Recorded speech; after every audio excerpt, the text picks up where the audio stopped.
लेकिन साफ तौर पे दिखाई दे रहा है, मुझे लगता है कि भारतीय जनता पार्टी में इटसेल्फ वो सब कुछ पहले जैसा नहीं है। शायद चीजें बदल रही हैं, अंदर भी चीजें बदल रही हैं और बाहर भी नैरेटिव्स बदल रहे हैं। बीजेपी में एवरीथिंग इज नॉट वेल। अब वो पहले एवरीथिंग इज जैसी नॉट, वेल सब वो कुछ पहले जैसी ठीक स्थिति नहीं नहीं है है। बीजेपी जी में। बिल्कुल नहीं है, बिल्कुल। और ये बात मैं बड़ी उससे तस्दीक से कहूंगा, क्योंकि मैं कुछ दिन पहले एक हाई लेवल लोगों के बीच में बैठा हुआ था, तो they were asking me the same question, और उन्होंने सवाल भी पूछा। फिर उन्होंने कहा कि हमें भी नहीं लगता यार कुछ ऐसा है, अभी मामला गड़बड़ लग रहा है, और आउटसाइड तो मामला गड़बड़ है ही, अंदर भी मामला गड़बड़ है। तो अब अंदर मामला क्या गड़बड़ है उनको भी पूरी जानकारी नहीं होगी। बोलो शायद हमारे पास कोई इंफॉर्मेशन हो जो उनसे शेयर कर सके हम, लेकिन देवर एक टेलिंग बार कि ये अंदर की बात मामला कैसे गड़बड़। हो सकती है, देश की नंबर 1 जोड़ी है।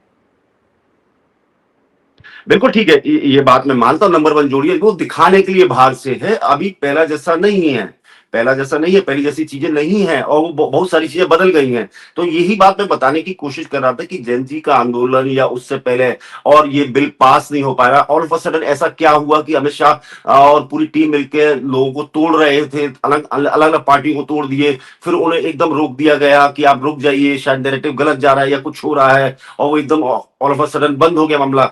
आप पूछिए ना, एक खबर आग लगी और फिर एकदम वो बुझ गई, क्यों बुझ गई? सवाल ये है। अभी तक तो आप पूरी कोशिश कर रहे थे कि आप शरद पवार की पार्टी को तोड़ेंगे, इसको तोड़ दिया, उसको तोड़ दिया, लेकिन उत्तर नहीं, प्रदेश अमित आते आते शाह मामला बिल्कुल जैसा शांत हो कि गया। आंदोलन को शांतिपूर्वक का हैंडल नहीं कर पाए और मोदी जी यस, को वीडियो बनाकर आगे आना पड़ा, क्या ये दैट्स व्हाट आई एम बड़ी सेइंग। वजह? बिल्कुल बिल्कुल बिल्कुल आप सही कह रही हैं कि ये सारी चीजें आप देख रही हैं कि, और फिर दोनों उसमें पार्लियामेंट में नहीं रहे, क्योंकि उन्हें जवाब तो देना पड़ता। आखिर पैलेट गोलियां कैसे चली, वहां पर पिटाई क्यों की गई, और ये सवाल किसी ने, सबने पूछा सवाल, सुप्रीम कोर्ट में भी सवाल पूछा गया, कई जगह पूछा गया, हर प्लेटफॉर्म पे, हर सोशल मीडिया पे पूछा। इवन भारतीय जनता पार्टी में भी ये सवाल पूछा जा रहा है कि बच्चों पे इतनी जरूरत करने की क्या जरूरत थी। लेकिन साफ तौर पर दिखाई दे रहा है, मुझे लगता है कि भारतीय जनता पार्टी में इटसेल्फ वो सब कुछ पहले जैसा नहीं है। शायद चीजें बदल रही हैं, अंदर भी चीजें बदल रही हैं और बाहर भी नैरेटिव्स बदल रहे हैं। शायद इस यही वक्त था, दिस इज द टाइम कि एक चेंज प्लस कंटिन्यूटी लोगों के सामने एक नैरेटिव लाया जाए। इसलिए 7 महीने से रुकी हुई जो टीम थी उसे सामने लाया गया और दिखाया गया कि जो हमारे 7 पुराने लोग थे उनको भी हम जोड़ रहे हैं। स्मृति ईरानी मुझे नहीं लगता उत्तर प्रदेश में जाके बहुत कोई बड़ा कमाल करने वाली हैं, क्योंकि उसमें देखिए रेखा गुप्ता पहले से ही ऑलरेडी मौजूद हैं, उसके अंदर प्रोफेसर तारिक अनवर पहले से मौजूद है, बासित अली पहले से ही उसके अंदर मौजूद है। कौन सा नया चेहरा, केवल वही चेहरा मौजूद है। राष्ट्रीय स्तर पर देखिए ना, सौदान सिंह पहले से ही मौजूद हैं, उसमें जो है सुनील बंसल पहले से ही मौजूद हैं, पीयूष गोयल उसमें प्रचार पहले से, तो उसमें चेंज क्या दिखाई दे? उसमें साफ तौर पर दिखाएगा कंटिन्यूटी हम कर रहे हैं, चेंज के साथ कर रहे हैं, कुछ लोगों की एंट्री करा रहे हैं ताकि वो एक मास लीडर के रूप में बने। अगर आप कोई ये कहे कि योगी बनाम स्मृति ईरानी उत्तर प्रदेश में खड़ा करने की कोशिश की जा रही है, आई डोंट एक्सेप्ट। योगी की लोकप्रियता, बहुत ज्यादा लोकप्रियता है उनकी, उनका मास बेस है, और स्मृति ईरानी का मास बेस नहीं है, और उन्हें प्रभारी भी बनाया गया दोनों उत्तर को एक प्रदेश ही का। मोर्चे पे लगा देना, किस जी, बात का अंदेश है? आपको लगता है योगी एक्सेप्ट करेंगे इस चीज को? आपको लगता है नॉट एट ऑल। जिस तरह का पहला घटनाक्रम हुआ है, आपको लगता है? तो इसका मतलब आप समझ सकती हैं कि किस लिए ये तो लगाया 2 गया बिल्लियों है। की लड़ाई है। 2 बिल्लियों की लड़ाई, बिल्कुल 2 बिल्लियों की लड़ाई हो सकती है। देखिए, महिला, एक मेरी बात याद रखिए, मैं महिला का बहुत सम्मान से बात कर रहा हूं कि महिला अपना अपमान और बदला कभी नहीं भूलती है। और ये मालूम है आपको, सबको मालूम, दुनिया को मालूम है क्या हुआ था उस टेलीफोन कॉल में, क्या बातचीत हुई हो, और हो सकता है कुछ प्लेटफॉर्म से वो सार्वजनिक भी हो गई, साफ मना कर देगा नहीं कर रहे हम आपका काम। तो ये चीज कहीं ना कहीं हो सकता है पार्टी ने इसे पैम्पर करने की कोशिश की हो, उस पर आइस डालने की कोशिश की हो, तो इतनी जल्दी एक्सेप्टेबिलिटी हो जाएगी। और 4 महीने 5 महीने चुनाव के बचे हैं, क्या कोई बहुत बड़ा चेंज होने वाला है क्या 4-5 महीने के अंदर? क्या स्मृति ईरानी आके कोई मैजिक लैंप लाएंगी अलादीन का और वो चला देंगी और वो सारी कुछ चीजें हो जाएंगी? सुनील बंसल ऑलरेडी उत्तर प्रदेश रहने वाले, राजस्थान के, दिल्ली में पड़े रहते हैं, लेकिन सारा काम तो उत्तर प्रदेश सही होता है। कौन सा भारतीय जनता पार्टी का हाँ, संगठन लेकिन का सुनील आदमी? बंसल के रिकॉर्ड में एक सक्सेस है, उन्होंने कई बार सक्सेस बिल्कुल है, दर्ज कराई है। मैं कह तो रहा हूं, वो संगठनात्मक जो मशीनरी है बूथ लेवल पे भारतीय जनता पार्टी को कैसे पहुंचा, जैसे बंगाल में उन्होंने पहुंचाया, वो पड़े रहे वहां पिछले 40 दिन में। लेकिन ऑलरेडी मास भी उत्तर प्रदेश में है उनके पास ऑलरेडी बहुत ज्यादा तादाद में कार्य करता है। एक बूथ 40 यूथ है, 20 यूथ भी नहीं, 40 यूथ है उनके पास काम करने के लिए। तो उत्तर प्रदेश के लिए लाना, स्मृति ईरानी को एक नैरेटिव सेट करना, मुझे लगता है कि पिछले 3-4 साल के अंदर या 2 साल के अंदर हो सकता है उनका मास बेस भी वहां कम हो गया हो।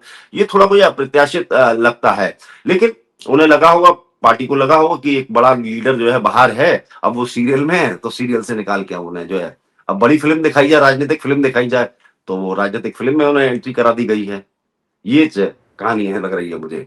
जी, बहुत दिलचस्प कहानी है, इसमें कई किरदार हो गए हैं, कई बहुत ट्विस्ट हो सारे गए किरदार हैं, हैं। इतनी उठापटक हो गई है कि अभी इसका एंड मतलब जैसे कहते हैं ना, पिक्चर अभी बहुत बाकी है, बहुत ऐसी बाकी है तस्वीर अभी तो। समझ में आ रही है। अभी तो ये यूं समझ सकते हैं कि अभी अभी तो क्लाइमेक्स पहले ले आए हैं, वो धीरे धीरे अब कहानी नेपथ्य में जाएगी कि 2012 में ये हुआ था, 1:38 पे से हुआ था। कई होता है ना, रेट्रोस्पेक्ट में कहानियां चलती हैं, लेकिन क्लाइमेक्स पहले ही खुल जाता है। तो वो मुझे लगता है कि शायद वो ही कहानी है, मुझे कोई उसमें बदलाव ज्यादा नहीं दिखाई देता। और मुझे ये सबसे बड़ा लगता है कि क्या ये जो टीम बनाई गई है, are they capable of doing और टेकिंग देयर ओन डिसीजंस? क्या ले पाएंगे ये लोग अमित शाह की टीम के सामने या मोदी जी की टीम के सामने, ले पाएंगे? ये तो वही नैरेटिव को आगे कंटिन्यू करेंगे ना। सबसे बड़ा सवाल जी, ये खड़ा होगा, तो राष्ट्रीय अध्यक्ष की कहां क्या पोजीशन रहने वाली है? ये कोई नितिन गडकरी जब आपको राष्ट्रीय क्या अध्यक्ष लग थे रहा वो। है कि नितिन नवीन फ्लोरिश हो गए हैं, गुलदस्ते में कई फूल आ गए हैं, खूबसूरत बीच में चमचमा रहे हैं, या फिर फूलों के बीच में ऐसे दब जाएंगे कि वो निकलने के लिए गुलदस्ते में अपनी जगह ढूंढेंगे? ऐसा कुछ होने वाला है क्या? क्योंकि उनकी भी टक्कर के, उनकी एज के आसपास के बहुत लोग हैं इसमें। जब कम उम्र का फासला होता है तो उतने आर्ग्यूमेंट्स भी हो जाते हैं। देखिए, जब राजा की ताजपोशी होती है ना, तो राजा के साथ 2-4 शेफ भी होने चाहिए, एक जो है सिपह सलार भी होना चाहिए, एक वजीर भी होना चाहिए राजा क्या। तो ये एक टीम वो उस चीज के लिए दिखाई गई है कि ये साहब हमने आपकी पूरी टीम बनवा दी है। अब आप निराश ना हो, आप राष्ट्रीय अध्यक्ष हैं। जैसे पहले कहा जाता था मनमोहन सिंह के नाम पे, कभी कई देश के कवियों ने मजाक भी उड़ाया कि मनमोहन सिंह के घर बार लिखा दो, मैं ही प्रधानमंत्री हूं। तो यही स्थिति क्या ये इनके साथ होने वाली है, नितिन नवीन के साथ, कि साहब मैं ही राष्ट्रीय अध्यक्ष हूँ यहाँ पर प्रधानमंत्री के सामने, सर मैं डिसीजन लेने में सक्षम हूँ। तो ये सारी चीजें हैं। मुझे लगता है कि अभी फिलहाल तो कुछ नहीं, जो चुनावी राज्य हैं उसमें वही टीम काम करेंगी, जो जो जिम्मेदारी जिन लोगों को दी गई है। और सुनील बंसल और पूरी टीम जो लगती है आरएसएस की, वो सब मिलकर जो है उसको आगे बढ़ाएंगे, काम वही होता रहेगा। अब एक ना बड़ी एक, क्योंकि हम इस मंच पर जो भी चर्चा करते हैं न्यूज नशा पर, ये बहुत निष्पक्ष होते हैं, किसी एक पार्टी के साइड नहीं है, ये जी लेफ्ट और राइट की तरफ नहीं है। जी और आप भी वैसे ही व्यक्ति हैं, ऐसे ही पत्रकार हैं इतने लंबे अनुभव के साथ, आपके विचार भी कहीं बटे नहीं हुए हैं, इसलिए जी आप हमारे साथ अपने विचार यहाँ पर, जानकारी सब बिल्कुल निष्पक्षता से साझा करते हैं। जी तो मेरा एक सवाल है कि सोनिया गांधी का वंदे मातरम पर जो रिएक्शन इस बार वायरल हुआ है, वो रिएक्शन जो है किस तरह का है? क्योंकि जब मैं उस वीडियो को देखती हूँ तो उनका एक इम्पेशेंट बिहेवियर उसके अंदर दिखाई दे रहा है, क्योंकि वो कुछ लंबे वक्त से बीच में बीमार रही हैं। तो क्या उनको ऐसी परिस्थिति में वहाँ होना भी चाहिए था या नहीं होना चाहिए था, एक बड़ा सवाल है। क्योंकि आप जहाँ खड़े हैं वहाँ का डेकोरम तो मेंटेन करना ही पड़ेगा ना आपको। देखिए, थोड़ा सा मेरा इसमें एक मतभेद है। मैं आपकी जो बात है मैं उस बात को थोड़ा बाद में लूंगा, लेकिन लूंगा जरूर। देखिए, क्या है कि कांग्रेस पार्टी आज से तो वंदे मातरम नहीं गा रही है, ठीक है ना। मैं थोड़ा सा बड़ा संक्षिप्त में आपको कुछ चीजें बता दूं, शायद नहीं बताई गई है मीडिया के अंदर। और मेरा हिस्ट्री जो मीडिया में बोली जाती है उससे अच्छी हिस्ट्री है, इसलिए मैं बता देता हूँ आपको। 1775 में जो है वंदे मातरम लिखा गया, उसके 8 साल बाद बंकिम चंद्र जी ने अपनी किताब आनंद मठ के अंदर इसे शामिल किया। और जब इसे शामिल किया तो ये धीरे धीरे 1857 के बाद धीरे धीरे पॉपुलर होने लगा। और यूं समझिए कि 1897 के बाद ये इसकी पॉपुलैरिटी ज्यादा बढ़ गई। कांग्रेस को लगा कि ये एक इन्फ्यूज कर सकता है एंथुसियाज्म और वेलर लोगों के बीच में आंदोलन के लिए, तो ये एक शुरुआत इसकी कर दी गई। इस आंदोलन, इसकी इसकी पूरा इस गीत की पूरी वो कर दी गई। लेकिन सबसे महत्वपूर्ण बात यह हुई कि 1905, उससे बाद से बांग बंग जो है आंदोलन, उसके बाद तमाम आंदोलनों में एक कॉमन प्लेटफॉर्म, निश्चित रूप से इसे कॉमन प्लेटफॉर्म तैयार कर दिया हिंदू मुस्लिम यूनिटी का, जो इस देश के आजादी के आंदोलन के लिए जरूरत थी। सबसे महत्वपूर्ण सवाल ये खड़ा हुआ 1922 के बाद, जब खिलाफत मूवमेंट वो हो गया और उसके बाद जो है सारे लीडर जेल में चले गए। फिर एक बार चर्चा इस बात की हुई कि अब आंदोलन को आगे कैसे बढ़ाया जाए। 1937 में, अब कहानी यहां से शुरू होती है। 1937 में, 1937 के अंदर जो अधिवेशन हुआ उसमें कहा गया कि ये जो आपका गीत, राष्ट्रीय गीत है, इस गीत में देवी देवताओं की पूजा का वर्णन है। इसमें शुरुआत के जो दो मुखड़े हैं, जो अंतरे हैं, वो तो भारत की चीजों को बताते हैं, लेकिन उसके बाद उसमें दुर्गा भी आती है, माता काली भी आती है, सब कुछ आती है। मैं आपसे खुद ही सवाल पूछता हूं एक, आप मुझे पूरा वंदे मातरम सुना दीजिए। 3 मिनट 20 सेकंड के अंदर वो गाना है, आप मुझे सुना दीजिए। कोई नहीं जानता है। शस्य श्यामलम मातरम वंदे मातरम, ये जो शुरू के जो दो लाइन है वो सब जानते हैं। वो सब तो 1937 में ये हुआ, और रविन्द्रनाथ टैगोर, बल्कि हमें तो याद है हमारे स्कूल में हम वंदे मातरम किया करते थे, उसमें भी इतना 3 मिनट का लंबा वंदे मातरम नहीं होता था। ये विवाद क्यों हो रहा है मैं बताऊं।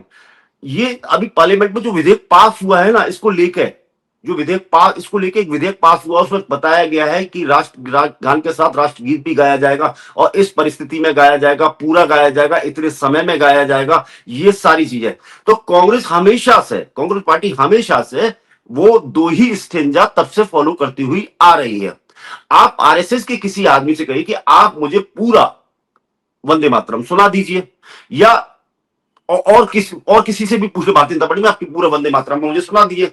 दिक्कत ये लिखा हुआ संस्कृत में, जो शायद बहुत कम लोग जो है इसको सही तरीके से प्रोनाउंस कर पाएंगे, क्लिष्ट भाषा है, उस तरह से बोल पाएंगे। तो कांग्रेस तो हमेशा से फॉलो है, लेकिन जो सोनिया गांधी का रिएक्शन आया वो शायद मुझे लगता है इसी मंतव्य से आया है कि हमें तो अब तो बरसों से ऐसे ही गाते हुए आ रहे हैं और इतना ही गाया जाता है।